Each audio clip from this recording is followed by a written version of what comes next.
اعوذ باللہ من الشیطان الرجیم بسم اللہ الرحمن الرحیم الحمدللہ رب العالمین اللہم صلی علی سیدنا و مولانا محمد النبی الامی وعلی آلہ وبارک وسلم علیہ۔ اس نشست میں ہم ان قرآن پاک کی آیت، احادیث مبارکہ اور بزرگان دین صحابہ اکرام کی ان باتوں کا ذکر کریں گے جن میں اللہ سبحانہ تعالیٰ کا خوف کا رونا، اس کی وعید اور اس کے جو اللہ سبحانہ تعالیٰ کے حضور میں درجات ہیں، اللہ کے ساتھ خوف رکھنا، خشیت اختیار کرنا اللہ سبحانہ کو کتنا پسند ہے، اس بیان میں انشاءاللہ آپ سنیں گے۔ بسم اللہ الرحمن الرحیم۔ قرآن پاک میں ارشاد ہے وَلْمَنْ خَافَ مَقَامَ رَبِّهِ جَنَّتَانِ، وہ جو خاف مقام ربہ جنتان، اللہ تعالیٰ کے سامنے کھڑے ہونے سے ڈر گیا تو اللہ سبحانہ تعالیٰ اسے 2 جنتیں عطا فرمائے گا۔ یعنی اس خوف سے کہ اس کے جو گناہ ہیں ان کا کیا ہوگا، کیسے وہ عمل ہے کہ اللہ سبحانہ تعالیٰ پوچھے تو میں کیا جواب دوں گا۔ سورہ بقرہ میں آتا ہے، فرمایا پھر اس کے بعد تمہارے دل سخت ہو گئے، چنانچہ وہ سخت میں پتھروں جیسے ہو گئے، جان سے بھی زیادہ سخت۔ بے شک پتھروں میں سے بعض ایسے بھی ہوتے ہیں جن سے نہریں پھوٹ نکلتی ہیں، اور یقیناً ان میں بعض وہ بھی ہوتے ہیں جو پھٹ جاتے ہیں تو ان سے پانی ابل پڑتا ہے۔ بے شک ان میں سے بعض ایسے ہیں جو اللہ کے خوف سے گر پڑتے ہیں، اور اللہ تمہارے کاموں سے بے خبر نہیں۔ اسی طرح سورہ مائدہ میں ارشاد ہے، اور یہی وجہ ہے کہ ان میں سے یعنی جو سچے لوگ ہیں، عیسائیوں میں بھی ہو سکتا ہے، مسلمانوں میں بھی، جن کے دل اللہ سبحانہ تعالیٰ کی خوف رکھتے ہیں، فرمایا وہ جب اس قرآن کو سنتے ہیں جو رسول اللہ صلی اللہ علیہ وسلم کی طرف اتارا گیا ہے، تو آپ ان کی آنکھوں کو اشک ریز دیکھتے ہیں، یعنی آنکھوں سے آنسو چھلکنے شروع ہو جاتے ہیں، اس حق کے باعث جس کی انہیں معرفت ہو گئی ہے۔ عرض کرتے ہیں ہمارے رب، ہم ایمان لے آئے ہیں، سو تو ہمیں گواہی دینے والوں کے ساتھ لکھ لے۔ سورہ توبہ میں پس انہیں چاہیے کہ تھوڑا ہنسیں اور زیادہ روئیں، یہ اس کا بدلہ ہے جو وہ کماتے تھے۔ فرما دیجئے، بنی اسرائیل کی آیت ہے، فرما دیجئے تم اس پر ایمان لاؤ یا ایمان نہ لاؤ، بے شک جن لوگوں کو اس سے قبل علم کتاب دیا گیا تھا، جب یہ قرآن انہیں پڑھ کر سنایا جاتا ہے تو وہ ٹھوڑیوں کے بل سجدے میں گر پڑتے ہیں اور کہتے ہیں ہمارا رب پاک ہے، بے شک ہمارے رب کا وعدہ پورا ہو کر رہنے والا ہے، ہو کر ہی رہنا تھا، اور ٹھوڑیوں کے بل گریہ زاری کرتے ہوئے گر جاتے ہیں، اور یہ قرآن ان کی خشوع خضوع میں مزید اضافہ کرتا چلا جاتا ہے۔ ماشاءاللہ۔ سورہ نجم میں ہے، پس کیا تم اس کلام سے تعجب کرتے ہو اور تم ہنستے ہو، روتے نہیں ہو؟ استغفر اللہ۔ سورہ سجدہ، جب ان پر اللہ سبحانہ تعالیٰ کی خدا رحمان کی آیتوں کی تلاوت کی جاتی ہے تو سجدے کرتے ہوئے زاروں قطار روتے ہوئے گر پڑتے ہیں۔ حدیث مبارکہ میں ہے، عبداللہ بن عمرو بن العاص رضی اللہ تعالیٰ عنہ بیان کرتے ہیں کہ حضور نبی کریم صلی اللہ علیہ وسلم نے قرآن کریم میں سے حضرت ابراہیم علیہ السلام کی اس قول کی تلاوت فرمائی، اے میرے رب، ان بتوں نے بہت لوگوں کو گمراہ کر دیا ہے، جو شخص میرا پیرو ہوگا وہ میرے راستے پر ہے، اور جس نے میری نافرمانی کی تو تو اس کو بخشنے والا مہربان ہے۔ اور پھر حضرت عیسیٰ علیہ السلام کے اس قول کی جو قرآن پاک میں آیا تھا اس کو پڑھا، اے اللہ، اگر تو ان کو عذاب دے تو یہ تیرے بندے ہیں، اور اگر تو ان کو بخش دے تو تو غالب اور حکمت والا ہے۔ پھر رسول اللہ صلی اللہ علیہ وآلہ وسلم نے اپنے دست مبارک بلند کیے اور فرمایا، عرض کی، اے اللہ میری امت میری امت۔ پھر آپ صلی اللہ علیہ وسلم پر گریہ طاری ہو گیا۔ اللہ سبحانہ تعالیٰ نے حضرت جبرائیل علیہ السلام کو بھیجا اور کہ محمد صلی اللہ علیہ وسلم کے پاس جاؤ، ان سے معلوم کرو، حالانکہ اللہ تعالیٰ کو خوب علم ہے کہ ان پر اس قدر گریہ کیوں طاری ہے۔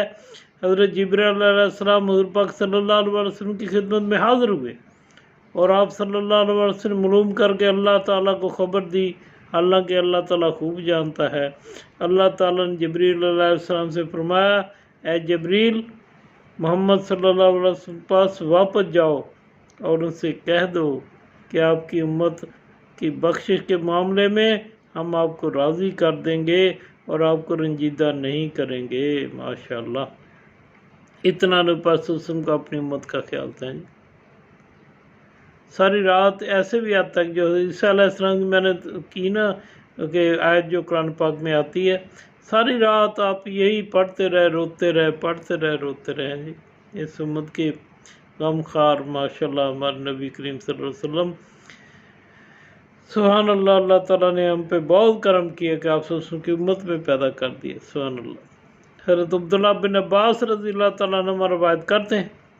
کہ میں نے حضور نبی کریم صلی اللہ علیہ وسلم کو فرماتے سنا، دو آنکھوں کو آگ نہیں چھوئے گی، ایک وہ آنکھ جو اللہ تعالیٰ کی خوف سے روئی، اور وہ دوسری آنکھ جس نے اللہ تعالیٰ کی راہ میں پہرا دے کر رات گزاری۔ پھر حضرت معاویہ بن حیدہ رضی اللہ تعالیٰ عنہ کا بیان ہے کہ رسول اللہ صلی اللہ علیہ وسلم فرمایا، تین افراد کی آنکھیں دوزخ نہیں دیکھیں گی، ایک آنکھ وہ جس نے اللہ کی راہ میں پہرا دیا، دوسری وہ آنکھ جو اللہ کی خشیت سے روئی، تیسری وہ جو اللہ تعالیٰ کی حرام کردہ چیزوں سے باز رہی۔ سبحان اللہ۔ حضرت انس رضی اللہ تعالیٰ عنہ سے مروی ہے کہ حضور پاک صلی اللہ علیہ وسلم فرمایا، اللہ عز و جل فرمائے گا، دوزخ میں سے ہر وہ شخص کو نکال دو جس نے ایک دن بھی مجھے یاد کیا یا میرے خوف سے کہیں بھی مجھ سے ڈرا۔ سبحان اللہ، سبحان اللہ۔ حضرت ابو ہریرہ رضی اللہ تعالیٰ عنہ روایت کرتے ہیں کہ حضور پاک صلی اللہ علیہ وسلم فرمایا، اللہ تعالیٰ کے خوف سے رونے والا انسان دوزخ میں داخل نہیں ہوگا جب تک کہ دودھ تھن میں واپس نہ چلا جائے، اور اللہ کی راہ میں پہنچنے والی گرد و غبار اور جہنم کا دھواں ایک جگہ جمع نہیں ہو سکتے۔ سبحان اللہ۔ جب آدمی اللہ کی راہ میں نکلتا ہے، جہاد کے لیے نکلے، تحصیل علم کے لیے نکلے، تبلیغ کے لیے نکلے، جو گرد و غبار اس کے کپڑوں پہ پاؤں پہ جو پڑ جاتا ہے، پھر وہ اور جہنم کا دھواں آپس میں اکٹھا نہیں ہو سکتا۔ سبحان اللہ۔ حضرت عبداللہ بن مسعود رضی اللہ تعالیٰ سے روایت ہے کہ حضور پاک صلی اللہ علیہ وسلم نے ارشاد فرمایا، جس مسلمان کی آنکھ سے مکھی کے سر کے برابر خوف الہی کی وجہ سے آنسو بہہ کر اس کے چہرے پر آ گریں تو اللہ تعالیٰ اس پر دوزخ کو حرام فرما دے گا۔ تو میرے دوست، تنہائی میں ایسی آیتیں، ایسی حدیث مبارکہ، ایسے واقعات ہیں جی حضور پاک صلی اللہ علیہ وسلم کے محبت والے، جیسے میں نے پچھلے دنوں آپ کا جو یعنی طائف کا سفر تھا، کتنی زیادتی ظلم ان لوگوں نے آپ سے کیا، وہ پڑھے آدمی روئے ہیں جی، آپ کی محبت میں روئے۔ اللہ سبحانہ تعالیٰ کی ایسے آیتیں جس میں گناہ گاروں کے لیے عذاب ہے، سخت وعید ہے، وہ پڑھے روئے، کبھی تو آنکھ سے آنسو نکلے گا ہی نا، تو کوشش کرے کرو۔ آپ سے فرمایا ایک حدیث پاک میں ہے کہ اللہ تعالیٰ جو ہے نا جی، آپ صلی اللہ علیہ وسلم جب اس آیت کو پڑھتے کہ اللہ تعالیٰ کا یعنی اس طرح شکر نہیں کیا گیا جیسے اس کا حق تھا، یعنی اس کی حق تعالیٰ سبحانہ کی رحمت برکتیں اور عظمت کا اس طرح مفہوم بیان کر رہا ہوں، تو پھر آپ صلی اللہ علیہ وسلم اس کو پڑھ کے روتے اس آیت کو نا، پھر حکم فرمایا کہ جب تم بھی ایسی آیت پڑھو پھر رو، اگر رو نہیں سکتے تو رونے جیسی شکل بنا لو۔ حضرت عبارہ رضی اللہ، کیسے رونا آ سکتا ہے جب دل نرم ہو جائے۔ دل نرم کیسے ہوتے ہیں؟ اللہ کے ذکر کے ساتھ نرم ہوتے ہیں، قرآن پاک کی تلاوت کے ساتھ نرم ہوتے ہیں، اپنی آنکھوں کو حرام سے بچانے کی وجہ سے دل نرم ہوتے ہیں جی، رزق حلال کے ساتھ دل نرم ہوتے ہیں، یتیموں کے ساتھ شفقت کرنے سے دل نرم ہوتے ہیں، مظلوم کے ساتھ مدد کرنے میں دل نرم ہوتے ہیں۔ حضرت ابو ہریرہ رضی اللہ عنہ سے روایت ہے کہ جب یہ آیت نازل ہوئی، پس کیا تم اس کلام سے تعجب کرتے ہو اور تم ہنستے ہو اور روتے نہیں ہو؟ تو اہل صفا اس قدر روئے کہ ان کے آنسو ان کے رخساروں پر بہہ پڑے۔ جب حضور پاک صلی اللہ علیہ وسلم نے ان کی رونے کی آواز سنی تو آپ صلی اللہ علیہ وسلم کی ان کے ساتھ رونے لگے، اور آپ صلی اللہ علیہ وسلم کی رونے کی وجہ سے ہم بھی رونے لگے، یعنی دوسرے جو سابق تھے نا جی صفا، اس کے علاوہ دوسرے صحابی جو تھے نا وہ بھی رونے لگے، اور آپ صلی اللہ علیہ وسلم کی نے فرمایا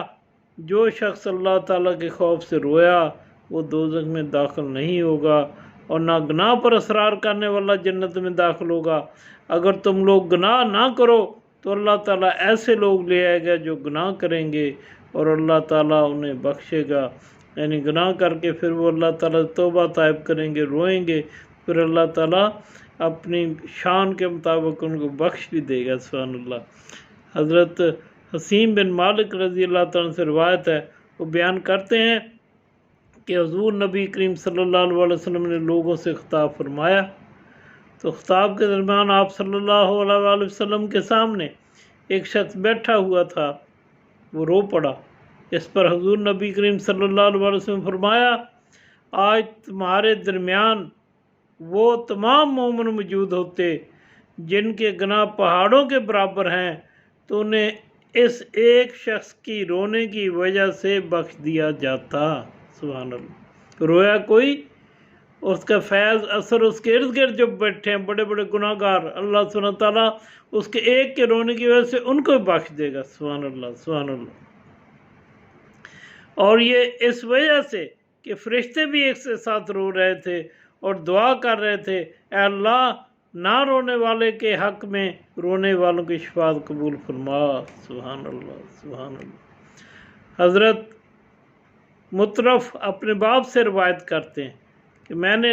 بارگاہ نبی صلی اللہ علیہ وسلم میں حاضری دی، آپ صلی اللہ علیہ وسلم نماز ادا فرما رہے تھے، اور آپ صلی اللہ علیہ وسلم کے سینہ اقدس اور اندرون جسد میں رونے کی وجہ سے ایسا جوش اور ابال محسوس ہوتا تھا جیسے کہ دیگ چولہے پر رکھی چڑھا دی جائے اور وہ جوش مار رہی ہو۔ ہیں حضرت ثابت بن سر رضی اللہ تعالیٰ عنہ فرماتے ہیں، حضور نبی کریم صلی اللہ علیہ وسلم کی دعوت مبارکہ میں سے دعوات یعنی دعائیں جو ہیں، ایک دعا یہ بھی تھی، اے اللہ مجھے ایسی دو آنکھیں عطا فرما جو زور سے برسنے والی ہوں، برستے آنسوؤں کے ساتھ روئیں اور تیرے عذاب و عطاب سے خوف زدہ ہوں۔ ماشاءاللہ، اس سے قبل کے آنسو خون بن جائیں اور داڑیں انگارے، یعنی پھر جو ہے نا جی وہ دوزخ میں مبتلا ہو جائے، پھر جو داڑیں ہوں وہ اس میں، پھر اس سے پہلے آپ نے فرمایا کہ مجھے ایسی آنکھیں عطا فرما۔ ہمارے لیے تعلیم ہے۔ حضرت زید بن ارقم رضی اللہ تعالیٰ نے بیان کیا کہ ایک آدمی نے عرض کی، یا رسول اللہ صلی اللہ علیہ وسلم میں دوزخ سے کیسے بچ سکتا ہوں؟ آپ صلی اللہ علیہ وسلم فرمایا، اپنی آنکھوں کے آنسوؤں کے ذریعے۔ جو آنکھ اللہ تعالیٰ کے خوف سے رو پڑی اسے کبھی آگ نہیں چھوئے گی۔ سبحان اللہ۔ حضرت ابو ہریرہ رضی اللہ تعالیٰ عنہ کا بیان ہے کہ رسول اللہ صلی اللہ علیہ وسلم فرمایا، اس آنکھ کے علاوہ ہر آنکھ قیامت کے دن رو رہی ہوگی جو اللہ تعالیٰ کی حرام کردہ چیزوں کو دیکھنے سے جھکی رہی، اور وہ آنکھ جو اللہ کی راہ میں بیدار رہی، اور تیسری وہ جو آنکھ جس سے اللہ تعالیٰ کے خوف کی وجہ سے، وہ آنکھ جس سے اللہ تعالیٰ کی خوف کی وجہ سے مکھی کے سر کے برابر آنسو بہہ نکلے۔ اللہ سبحانہ تعالیٰ ہمیں ایسی آنکھ عطا فرمائے جیسے اس پر فرمایا کہ مجھے ایسی آنکھ عطا فرمائے جو برسنے والی ہیں جی۔ ہم بھی تنہائی میں بیٹھیں، خلوت میں بیٹھیں، قبر کی سوچ کریں، موت کے وقت کی سوچ کریں، دوزخ کی سختیوں کی کریں، اللہ سبحانہ تعالیٰ کی ناراضگی کا سوچیں، تو پھر ہمیں بھی حضور پاک صلی اللہ علیہ وسلم کے سمت کے رونے کے غم کے سوچیں۔ اہل بیت طہار کے اوپر جو یعنی اس کلمہ پڑھنے والوں نے جو ظلم و ستم کیے ہیں ان کے واقعات پڑھیں ہیں جی، ان کی یاد میں روئیں، ان کی محبت میں روئیں۔ وہ بھی اہل بیت کی محبت میں رونا بڑی فضیلت والا ہے۔ اللہ سبحانہ تعالیٰ ہمیں ہمارے دلوں کو نرم فرما دے اور حضور پاک صلی اللہ علیہ وسلم کی دی ہوئی تعلیمات کے ساتھ ہمیں بھی گریہ کرنے والا بنائے۔ السلام علیکم ورحمۃ اللہ وبرکاتہ۔